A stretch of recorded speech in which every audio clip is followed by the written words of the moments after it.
নারী আসন জানেন, আমাদের দেশে নারীরা যে বৈষম্যের শিকার, সংবিধান অনুযায়ী এই বৈষম্য কাটানোর কথা বলা আছে। তাহলে যাদেরকে আমরা এতদিন বৈষম্য রেখেছি, আমরা কিন্তু পাল্টা একটু তাদেরকে সুযোগ দিয়ে উপরে নিয়ে আসি, যার জন্য আমরা মনে করি সংরক্ষিত আসন থাকতেই হবে।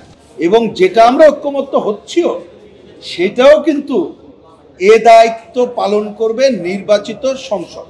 গত 5ই অক্টোবর আমরা বারবার রিপিট করছি, মাননীয় প্রধান উপদেষ্টার আমন্ত্রণে যখন আমরা গিয়েছিলাম, ওনার সাথে আমাদের পরিষ্কার কথা হয়েছিল যে রাজনৈতিক দলগুলো আলোচনার মধ্য দিয়ে যেটা আমরা সবাই একমত হব, কেবলমাত্র সেই বিষয়টুকুই গ্রহণ করা হবে।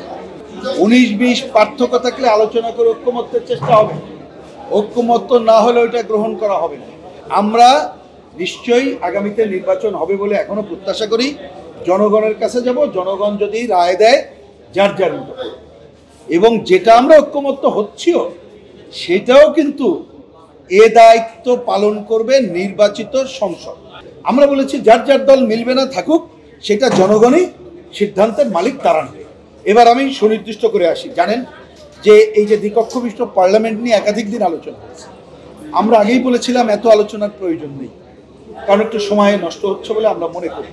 কিন্তু আমরা আজকেও পরিষ্কারভাবে বলেছি, বাংলাদেশের বাস্তবতায় দ্বিকক্ষ বিশিষ্ট পার্লামেন্টের প্রয়োজন নাই। পৃথিবীর দেশগুলোতে যেখানে দেখা যায় প্রাদেশিক সরকার আছে, বিভিন্ন শ্রেণী পেশার মানুষ বেশি আছে, তাদের প্রতিনিধিত্ব দরকার, সেই সমস্ত দেশে এই ধরনের পার্লামেন্টের প্রয়োজন, আমাদের দেশে দরকার নাই। এবার 2 নম্বর আমরা বলেছি, আমাদের মতো দেশ একটা সংসদ, তার খরচের কথা আপনাদের মনে আছে না? আপনারাই তো ভাই খুঁজে বের করেছেন যে আমাদের যে সংসদগুলো আছে তা প্রতি ঘন্টায় কোটি টাকার উপরে খরচ হয়। এটা তো আপনাদের কিন্তু বের করা। 1,75,00,000 টাকা প্রতি ঘন্টায় খরচ হয়েছে, কিন্তু পুরনো টাকায়, এবং এখন এটা কনভার্ট করলে টাকার পরিমাণ বেড়ে যাবে।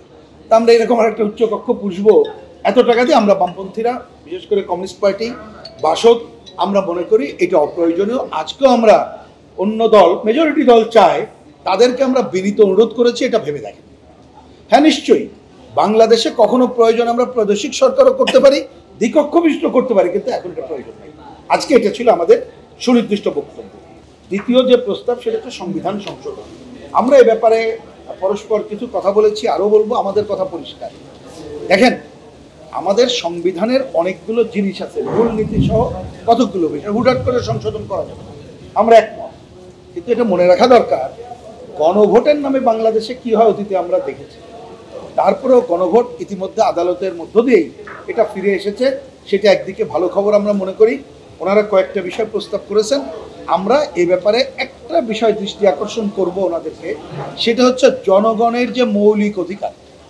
আপনি এটা জানেন যে আমরা যেমন এই কথাটা বলছি, এই জন্য বস্ত্র, শিক্ষা, চিকিৎসা, বাসস্থান, কাজের অধিকার, এইটা দেখবেন, এইটা স্বীকৃতি যেভাবে আছে, আমাদের কিন্তু একটা ডিমান্ড আছে এইটাকে সাংবিধানিক অধিকার হিসেবে স্বীকৃতি দেওয়া হোক। কারণ কেউ যদি কাজ না পায়, আদালতের কাছে গেলে আদালতই সরকারকে বলবে তাকে কাজের ব্যবস্থা। আইনগত বাধ্যবাধকতা কথা আমরা মৌলিক অধিকারের ক্ষেত্রে করতে চাই। আমরা মনে করি যে আমাদের এই ধরনের কোনো বিষয়, এইটাও কেউ এসে যাতে পরিবর্তন না করতে পারে, সে ব্যাপারে আমরা কমিশনকে ভাবতে পারি। নারী আসনের ব্যাপারে গতবার যেটা বলেছি, এবারও আমরা পরিষ্কার করে বলি, আমরা খুবই দুঃখের সাথে লক্ষ্য করলাম আজকেও ওনারা এই আলোচনা করতে চাচ্ছেন, কিন্তু কেন আমরা বুঝলাম না। কারণ নারী আসন জানেন, আমাদের দেশে নারীরা যে বৈষম্যের শিকার, সংবিধান অনুযায়ী এই বৈষম্য কাটানোর কথা বলা আছে। তাহলে যাদেরকে আমরা এতদিন বৈষম্য রেখেছি, আমরা কিন্তু পাল্টা একটু তাদেরকে সুযোগ দিয়ে উপরে নিয়ে আসি, যার জন্য আমরা মনে করি সংরক্ষিত আসন থাকতেই হবে। কিন্তু এই সংরক্ষণ থাকতে হবে, বৃদ্ধি করতে হবে, কিন্তু সেইটা ভোট হবে নির্বাচন।